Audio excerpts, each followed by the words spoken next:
Bienvenue au programme vidéo de l'EBVP. Écoutons maintenant le pasteur Bozzi. Mais la première chose dont j'aimerais parler ce matin, c'est que l'épreuve, comme dit la Bible, produit la patience. Dans l'épître de Jacques, chapitre 1, ce verset bien connu qui nous trouble quelquefois, Jacques, chapitre 1, verset 2, « Mes frères, regardez comme un sujet de joie complète les diverses épreuves auxquelles vous pouvez être exposés, sachant que l'épreuve de votre foi produit la patience. Mais il faut que la patience accomplisse parfaitement son œuvre, afin que vous soyez parfaits et accomplis sans faillir en rien. » Regardez les diverses épreuves comme un sujet de joie complète. C'est ça qui nous trouble. Quand on est dans l'épreuve, on n'a pas envie de se réjouir. On se plaint, on gémit, on souffre. Mais par la foi, il peut se passer ce miracle. Vraiment, c'est un miracle où on dit « Seigneur, voilà, je ne comprends pas, ou j'ai mal, je souffre, mais je veux me réjouir dans le Seigneur. » C'est pas mon épreuve elle-même qui me réjouit, c'est le Seigneur, parce qu'à travers cette épreuve, Dieu est en train de travailler ma patience. Alors vous me dites, mais pourquoi Dieu veut-il à tout prix travailler ma patience ? Mais parce que ça fait partie de la perfection chrétienne, ça fait partie du caractère de Dieu. Dieu veut qu'on soit patient, et nous ne sommes pas naturellement patients, nous sommes même très impatients. Et on n'aime pas attendre, on n'aime pas que les choses n'arrivent pas comme ça. Surtout, on est à une époque où tout doit aller vite. On est à l'ère de la fibre. Vous vous souvenez, ceux qui ont connu les ordinateurs avec les premiers modems qui faisaient... Pour ouvrir une page Internet, il fallait attendre 2-3 minutes. Aujourd'hui, vous faites clic, plouf. Même vous n'êtes pas content si ça ne s'ouvre pas assez vite. Et tout est comme ça dans notre société, tout va à une vitesse de la fibre. Mais avec la foi, avec la vie, Dieu agit autrement. Dieu fait pousser les arbres lentement. Dieu nous fait pousser lentement mais sûrement. Et ça demande de la patience. Pour être un chrétien accompli, il faut être un chrétien patient. Et le but de Dieu, c'est pas qu'on soit parfaitement heureux, sans problème sur la terre. Et c'est là où on se trompe parfois. Seigneur, tu es mon Père, tu m'aimes, donc tu veux que je sois heureux et parfaitement en paix, qu'il n'y ait aucun problème dans ma vie. C'est vrai que Dieu nous aime, c'est vrai que Dieu veut qu'on soit heureux, il ne veut pas qu'on soit malheureux. Mais son premier but, c'est qu'on soit accompli, parfait, et donc patient. Comment devient-on patient ? Il n'y a pas de recette miracle.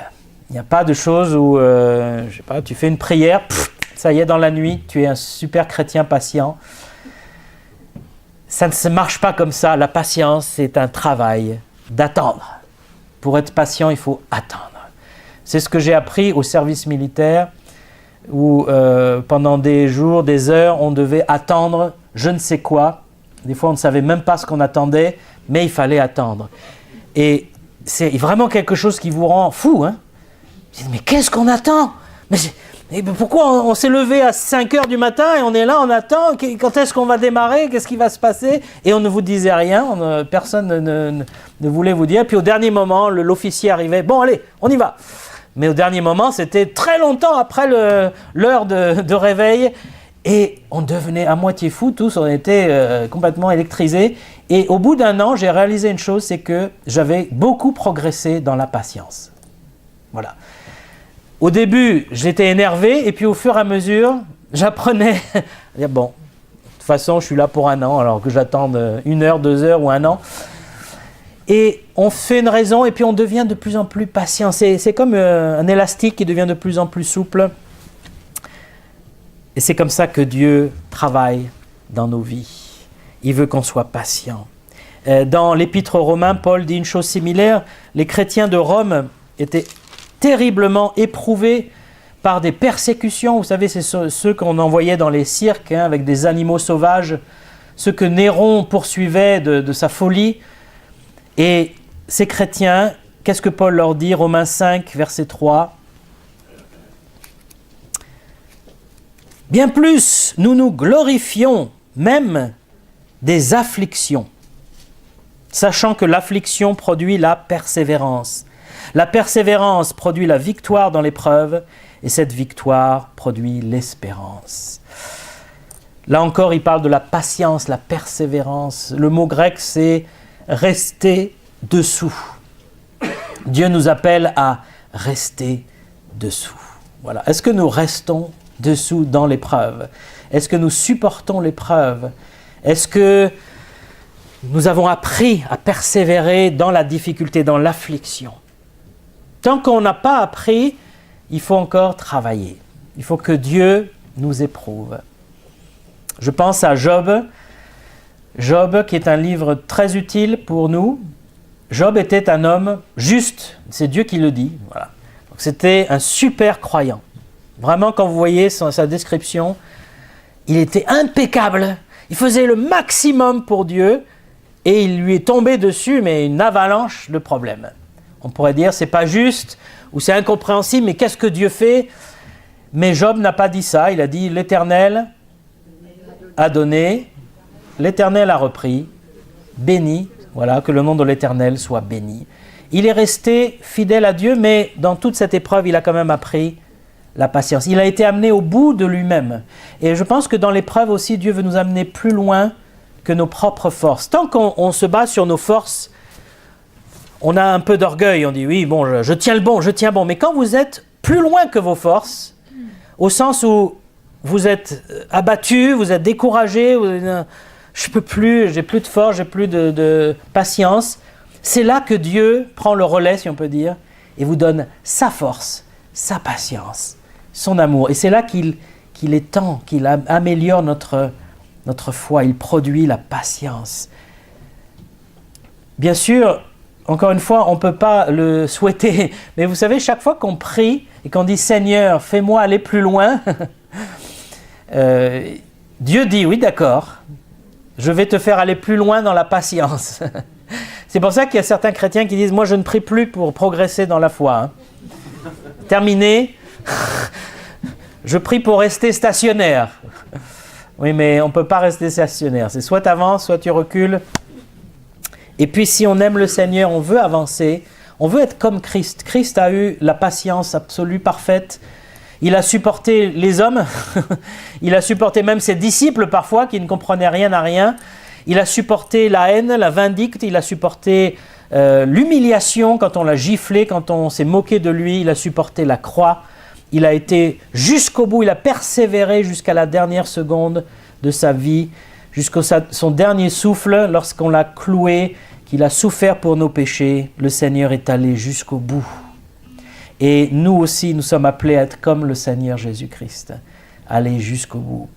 On est frappé par ces chrétiens persécutés physiquement, qui sont menacés, ou en Chine aussi, hein, où carrément on leur demande de changer la Bible, de changer les cantiques, de changer... il faut enlever la croix, il faut mettre le portrait du grand chef. Il faut mettre dans la Bible des passages de bouddhistes. Hein, la traduction chinoise va être modifiée de force. Les cantiques ne doivent plus parler de la croix de Jésus-Christ. Il faut changer les paroles des chants. Imaginez que le gouvernement nous impose toutes ces choses. Il dit sinon, vous allez en prison. Sinon, on ferme votre église. Sinon, vous allez perdre votre vie sur terre. Vous allez plus de carrière. Vous finissez dans un camp de rééducation. Et ces chrétiens chinois, ils sont des millions. Et ils continuent, persévèrent. Ces chrétiens égyptiens, ces chrétiens pakistanais, ces chrétiens iraniens, qui sont persécutés physiquement, ils continuent. Si eux, ils continuent, on doit aussi continuer. Nous, franchement, on n'a pas des persécutions pareilles. Hein. Bien sûr, il y a le monde et il y a l'influence qui va à l'encontre des valeurs chrétiennes, mais c'est de la rigolade hein, comparé à ce que vivent ses frères et sœurs. Mais surtout, l'épreuve est là pour purifier notre vie. Il y a un verset très important qui est dans les premières épîtres de Pierre, chapitre 4. Versets 1 et 2. 1 Pierre 4, 1 et 2, un verset aussi qui n'est pas très agréable. Hein. Ce n'est pas un message qui va dans le sens de de notre démangeaison. Ainsi donc, Christ, ayant souffert dans la chair, vous aussi armez-vous de la même pensée.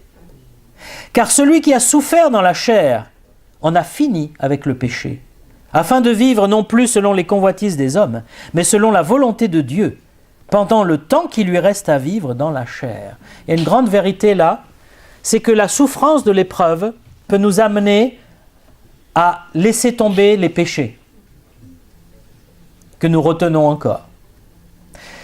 Quand tout va bien, qu'est-ce qui se passe pour le chrétien? Il prie, il aime le Seigneur, mais il laisse des péchés flotter dans sa vie parce que tout va bien.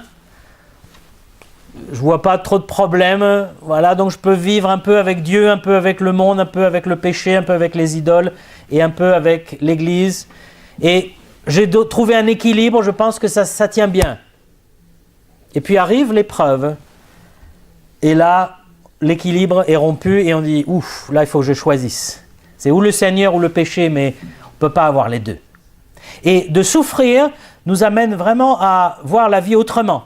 Ceux qui ont souffert sont des gens en général plus profonds, plus mûrs. On est souvent des gamins face à la vie, même les gens qui ont de l'âge, si on n'a pas souffert.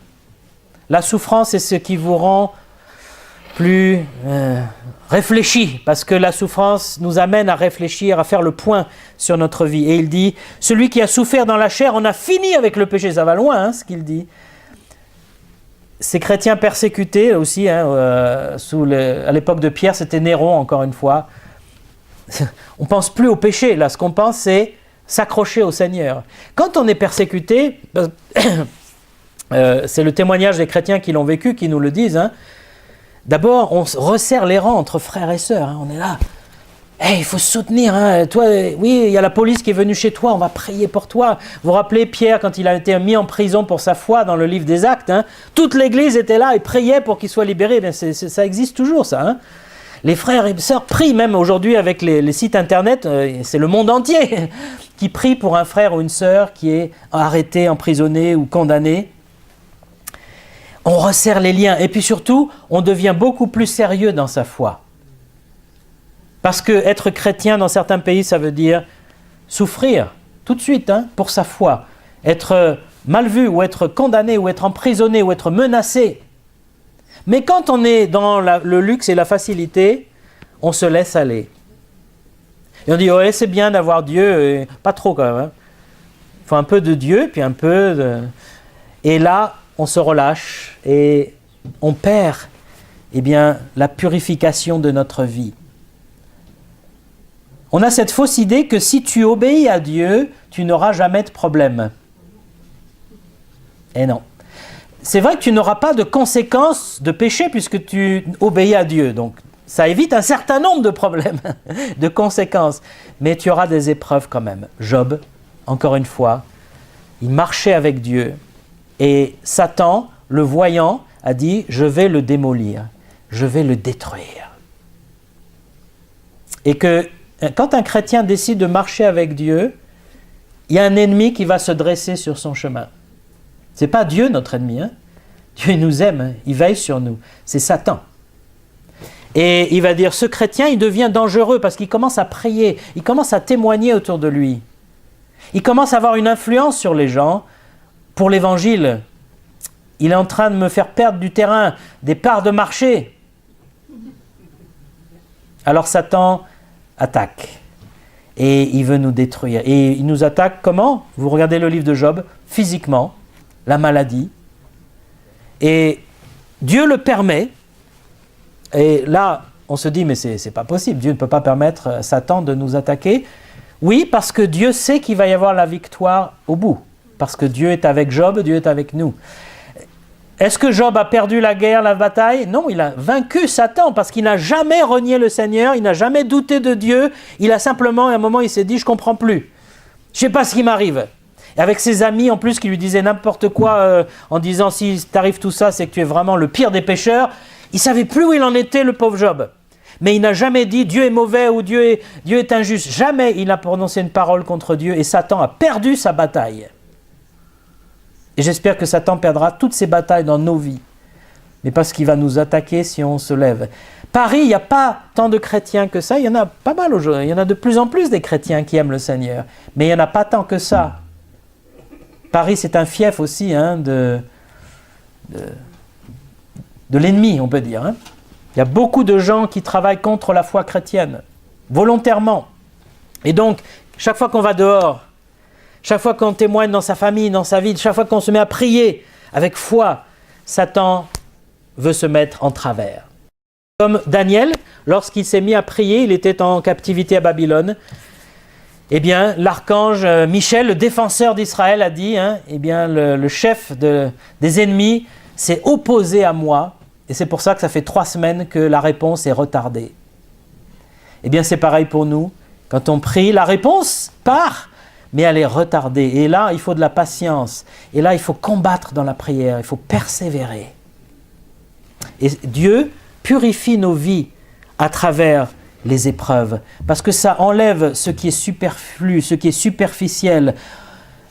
Les chrétiens en France devraient normalement être plus profonds, plus vrais, parce que c'est plus difficile d'être chrétien en France que dans d'autres pays. Pas dans tous les pays. Et puis l'épreuve produit en nous une compassion. Peut-être que vous êtes là ce matin et vous dites « Mais moi, je n'ai pas de problème dans ma vie. Moi, ça va bien. » Est-ce que vous pourriez changer de sujet? Parce que me mettez pas la mouise. En parlant tout le temps des épreuves, j'en ai pas. Alors, venez pas m'en donner des supplémentaires. Mais si je n'ai pas d'épreuve, quelle doit être ma réaction, mon attitude? On remercie le Seigneur. Merci Seigneur que tout va bien en ce moment, je suis en bonne santé. Merci Seigneur parce que je n'ai pas de problème financier ou matériel. Merci Seigneur parce que je n'ai pas de conflit ou d'amertume, je n'ai pas de péché grave aussi dans ma vie. Tu me gardes, tu veilles sur mon âme. Merci Seigneur pour toutes ces choses. Mais aussi, on ne doit pas rester centré sur soi, dire merci Seigneur pour moi. On doit souffrir avec les autres qui souffrent. 1 Corinthiens 12, 26. Vous connaissez ce verset, bien sûr, ceux qui lisent la Bible régulièrement. 1 Corinthiens 12, 26. Et si un membre souffre, tous les membres souffrent avec lui. Si un membre est honoré, tous les membres se réjouissent avec lui. Ça, c'est le corps de Christ, l'Église. Lorsqu'un des frères ou une sœur souffre, nous souffrons ensemble.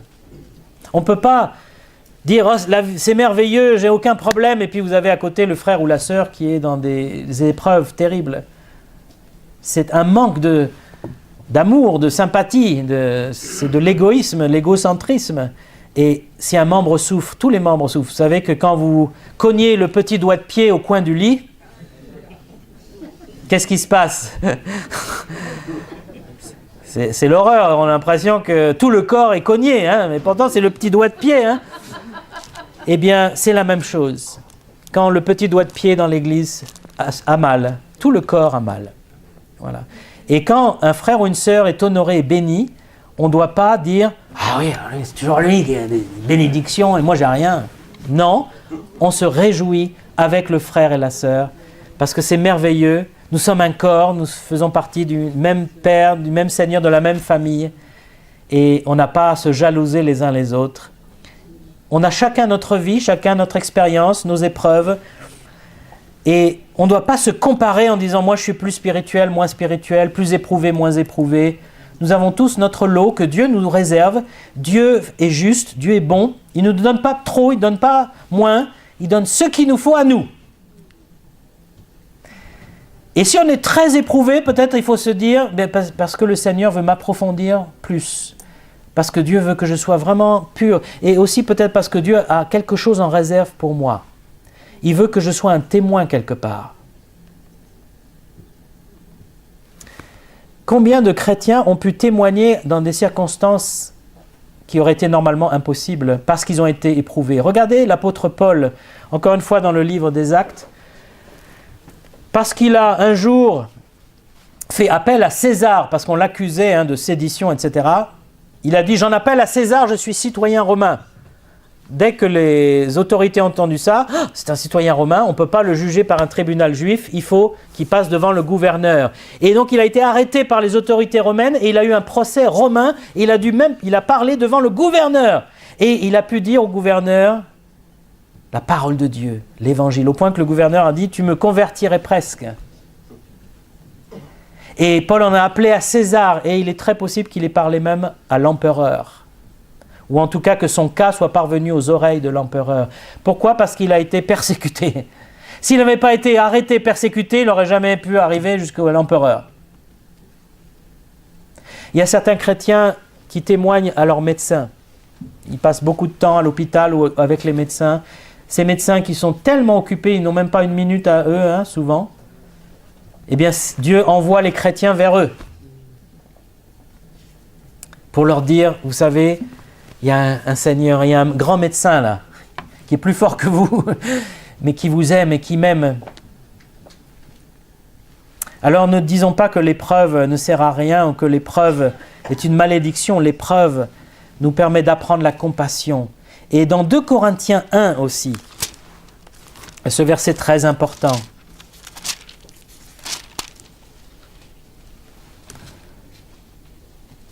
verset 3, 2 Corinthiens 1 et le verset 3. « Béni soit Dieu, le Père de notre Seigneur Jésus-Christ, le Père des miséricordes et le Dieu de toute consolation, qui nous console dans toutes nos afflictions, afin que par la consolation dont nous sommes l'objet de la part de Dieu, nous puissions consoler ceux qui se trouvent dans l'affliction. » Quand je souffre, je peux expérimenter la consolation de Dieu. Quand je ne souffre pas, je n'ai pas de consolation parce que je n'ai pas besoin d'être consolé. Et la consolation de Dieu, c'est quelque chose d'extraordinaire, de merveilleux. Vous avez des petites choses qui vous arrivent, des réponses, des témoignages de frères et sœurs. Vous avez un verset d'un seul coup. Ah, je comprends cette vérité. Il y a plein de choses d'être bénies dans la prière. Et même si vous avez mal, si vous êtes dans la douleur ou dans l'angoisse, peut-être d'un résultat ou d'une opération, vous avez la consolation de Dieu. Et cette consolation, vous pouvez ensuite la partager. Dire, tu sais, le Seigneur m'a consolé. Et quand vous allez voir un autre frère qui souffre, vous n'allez pas lui dire, persévère, continue. Vous allez dire, tu sais, Dieu est bon et il va te consoler. Il m'a consolé. Je comprends ce par quoi tu passes. Tant qu'on n'a pas souffert, on ne peut pas vraiment comprendre. Alors, on peut avoir des théories, mais c'est quand on souffre qu'on peut compatir. Compatir, ça veut dire souffrir avec. Et puis, l'épreuve aussi nous interroge sur notre comportement. Nous allons prendre la Sainte Seine dans quelques moments.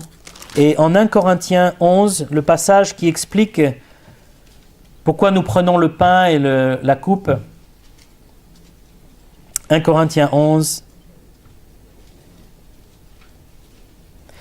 verset 30. « C'est pour cela qu'il y a parmi vous beaucoup d'infirmes et de malades et qu'un grand nombre sont morts. Si nous nous jugions nous-mêmes, nous ne serions pas jugés. » Et puis, un peu avant, il explique pourquoi il y a tant de malades et de morts. Dans le passage, il dit « J'ai appris que vous vous réunissez non pas pour devenir meilleurs, mais pour devenir pires. » Quand on se met à table, la table du Seigneur, chacun commence par prendre son propre repas, l'un a faim tandis que l'autre est ivre. Donc voilà comment ça se passait dans l'église de Corinthe.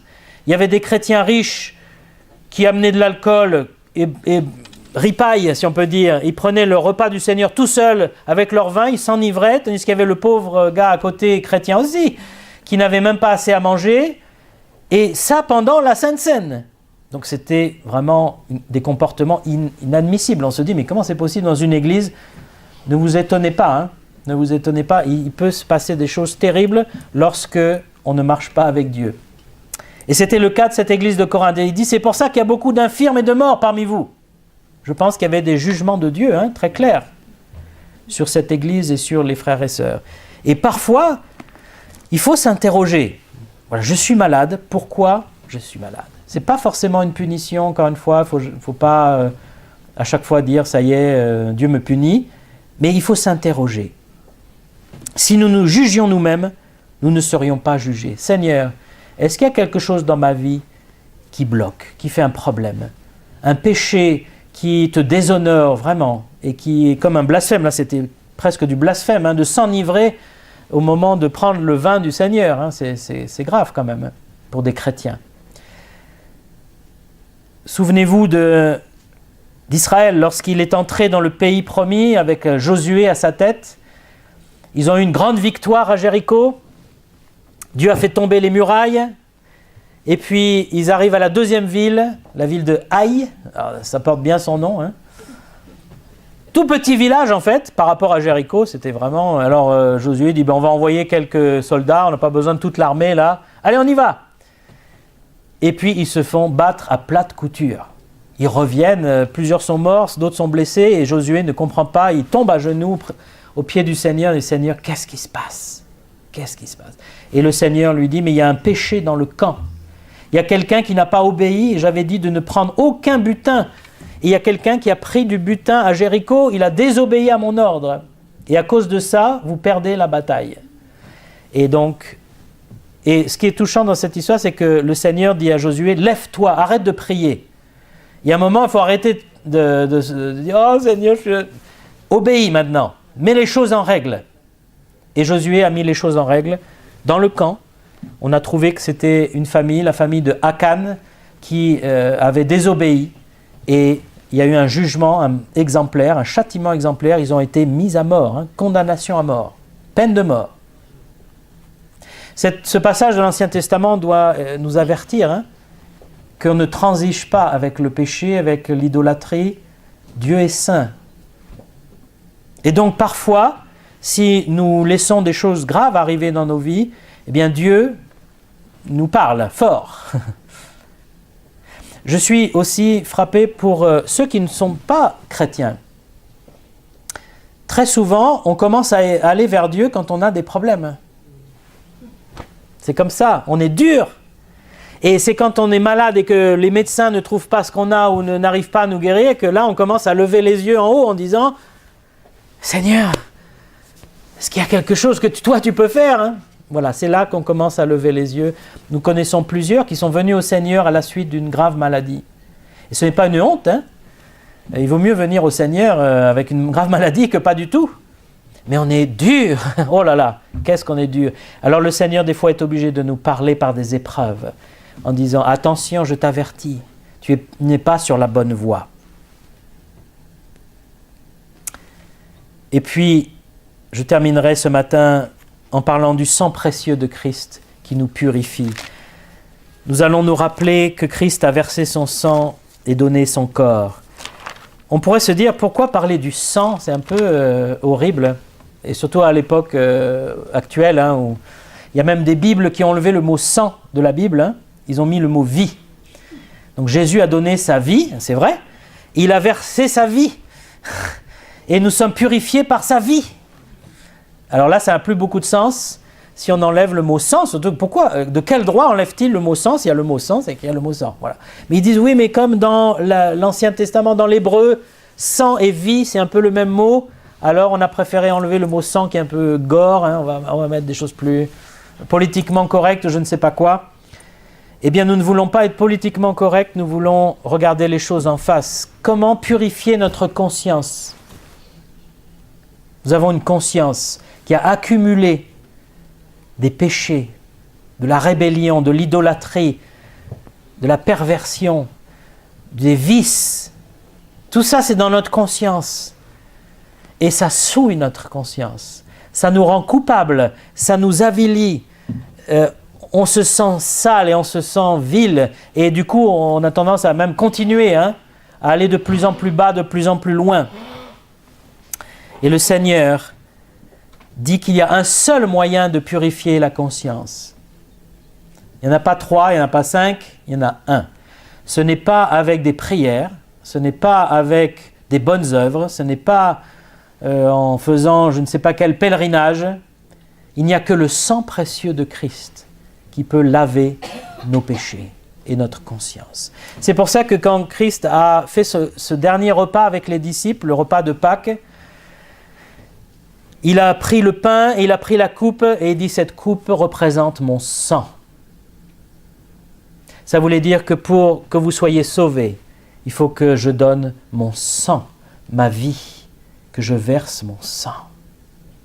Le Fils unique de Dieu qui avait un sang précieux, un sang pur si on peut dire, hein, parce qu'il était sans péché, il a donné son sang. Alors aujourd'hui, si nous sommes souillés, si nous sommes sales, impurs dans notre conscience, si on se sent coupable, bien il faut venir au Seigneur.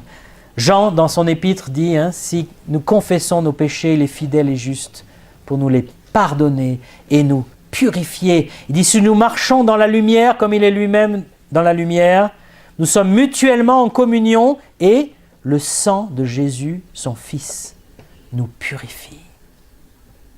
Essayez de purifier votre âme avec autre chose que le sang précieux de Christ, vous n'y arriverez pas. Vous pouvez faire de la scientologie, vous pouvez faire de la... comment ça s'appelle, toutes les techniques orientales, la sophrologie, de la méthode Coué, vous pouvez faire de la christologie, les pierres là, je sais plus, enfin bon, toutes ces choses voilà, un peu bizarres. Essayez tout ce que vous voulez du yoga, vous ne purifierez pas votre conscience. C'est seulement le sang précieux de Christ qui a coulé à la croix. Et en prenant la Sainte Seine ce matin, nous voulons nous rappeler ça. Seigneur, c'est par ton sang et j'ai besoin, Seigneur, que tu me purifies. J'ai besoin que ma vie soit purifiée parce que les épreuves me rappellent que je dois être plus près de toi, plus profond, plus mûr, plus obéissant, plus vrai. Alors on va s'incliner dans la prière un instant.